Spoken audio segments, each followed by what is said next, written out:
За несколько минут до этого они были обычной парой, которая хотела просто заработать на YouTube. Теперь на газоне перед их домом работают медики и полиция. Они хотели снять видео, выложить его и завтра утром проснуться уже знаменитыми. Выставили штативы, включили запись. А через несколько минут камера уже записывала последние секунды жизни Педро Руиза. Рядом с ним была его беременная девушка Монолиза Перес. Позже следователи увидят на записи. Она плакала и говорила, что не может этого сделать, но Педро сам уверял ее, что все будет безопасно. Ролик, который должен был принести им миллионы просмотров, вместо этого лег на стол следователя как главная улика. Так что это был за ролик? И почему Монолиза сомневалась до последнего, а Педро все равно убеждал ее, что все под контролем? Добро пожаловать на изнанку блогерской одержимости. Итак, Педро Руиз в свои 22 года занимался изнурительным физическим трудом. Расчищал и ремонтировал железнодорожные пути. Монолиза в 19 с маленьким ребенком на руках и второй беременностью физически просто не могла работать. Они крутились вдвоем в глуши Миннесоты, увязая в бытовых проблемах и постоянной нехватке денег. Каждый вечер, пытаясь отвлечься от этой рутины, они открывали чужие профили в соцсетях, листали ленту и смотрели на блогеров, которым удалось. Экран смартфона транслировал им другую жизнь, сытую, легкую, обеспеченную. Жизнь, где за один удачный ролик люди получают то, на что здесь нужно зарабатывать годами. И самое обманчивое было в том, что вход туда казался очень простым. Не нужен стартовый капитал, не нужна команда, достаточно одного телефона и ролика, который залетит. И в какой-то момент Педро решает попробовать. Посреди обычной кухни и детских вещей он протирает пальцем объектив, ставит гаджет на стол и нажимает кнопку записи. Так у них появляется свой YouTube-канал. Безобидный семейный влог. Они назвали канал «День из жизни» и начали снимать свои будни, искренне веря, что этого достаточно, чтобы их заметили. Каждый день после смены на железной дороге Педро возвращается домой и почти сразу начинает снимать контент. На первых видео домашние кадры. Монолиза готовит ужин, они гуляют с дочкой, обустраивают дом. А после Педро садится к экрану и снова монтирует видео. Подрезает паузы, переставляет куски местами и ждет, что хотя бы на этот раз что-то сдвинется с места. Но утром все выглядит так же, как вчера. Десятки просмотров, тишина в комментариях, ни одного настоящего движения. В той же ленте чужие ролики собирали миллионы просмотров. Но не забыт, а зашок. Блогеры разбивали новые айфоны, устраивали жесткие пранки, проверяли на себе опасные идеи, от которых у зрителей все сжималось внутри. И дальше Педро сделал вывод, который кажется логичным, если долго смотреть на это со стороны. Чтобы тебя заметили, нужно дать людям момент, от которого у них перехватит дыхание. Проблема в том, что дальше этот вывод начал управлять всей его жизнью. Впервые эта мысль прозвучала почти как шутка. Разговор на кухне, который можно было бы забыть через 5 минут, но Педро не забыл. Он видел в интернете ролики, где люди стреляли по толстым книгам и показывали, как пули застревали в страницах.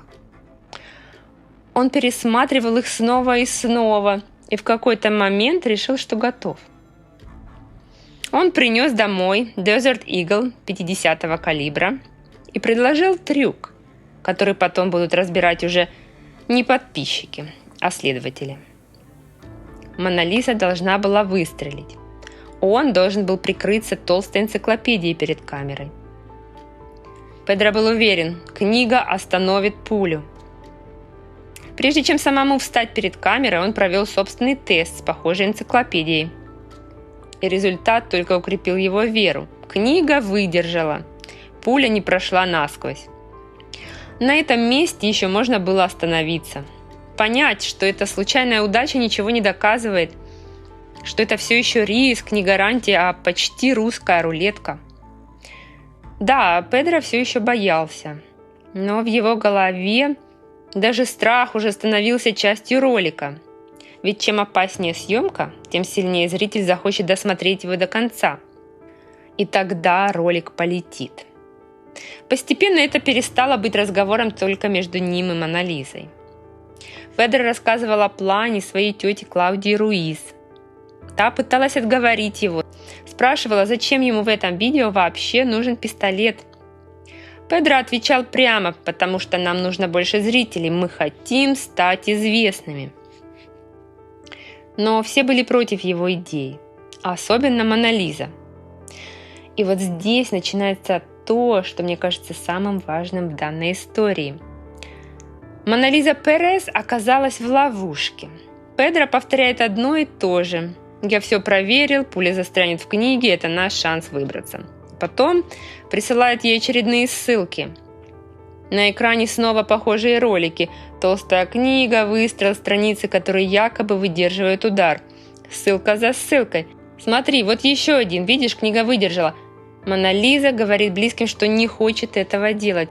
Ей страшно брать в руки пистолет, а тем более направлять его в отца своего ребенка.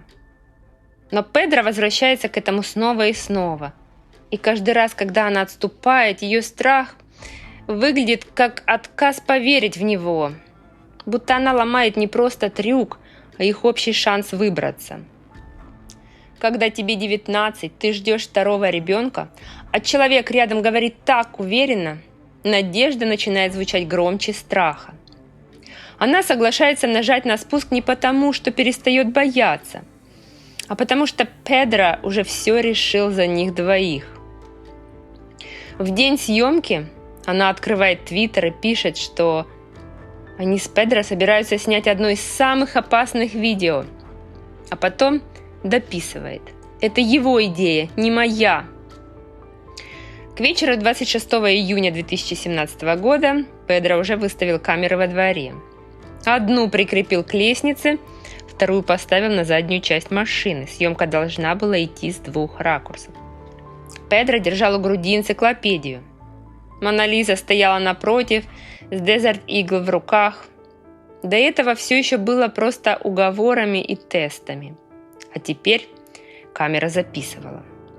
Педро смотрел в объектив, не на нее. Потом звук, который она не сможет забыть до конца жизни. И в 18:30 на пульт диспетчера 911 поступил звонок. На записи слышен голос 19-летней Моны Лизы Перес. Она в истерике повторяет одни и те же фразы. Это был просто розыгрыш, просто пранк для интернета. Мы хотели набрать подписчиков. Она кричит в трубку. Это был Desert Eagle. Он пробил книгу насквозь. Говорит, что боится подойти к Педро. Умоляет медиков ехать быстрее. Повторяет, что он не дышит. Когда офицеры шерифа прибыли на задний двор, все было уже кончено. Педро лежал на газоне.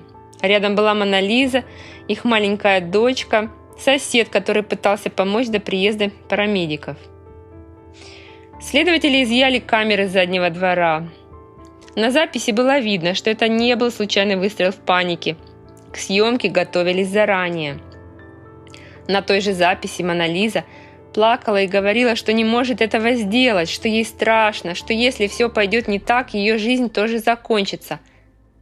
Педро продолжал убеждать ее. Если она попадет в книгу, то все будет в порядке. Но все пошло не так.